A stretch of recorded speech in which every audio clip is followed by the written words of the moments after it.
Hey guys, welcome back to this channel. On today's video, I'm going to show you how you can automatically lock tracking on CapCut.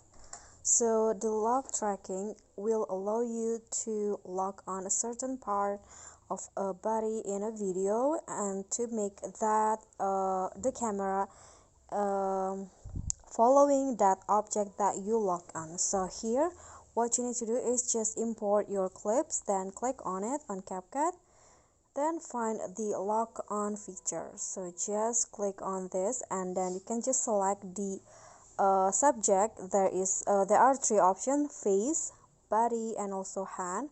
In this case, I'm going to use the face as the subject. Then just click on start and just wait until the CapCut is done applying the lock on effects to your video.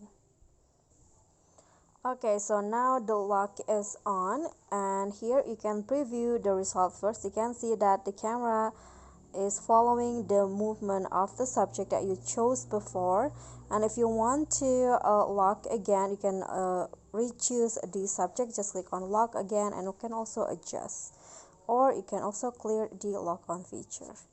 Okay guys, so that's all from me. Thank you so much for watching. Don't forget to like, comment, subscribe, and also click on the thanks below. Bye.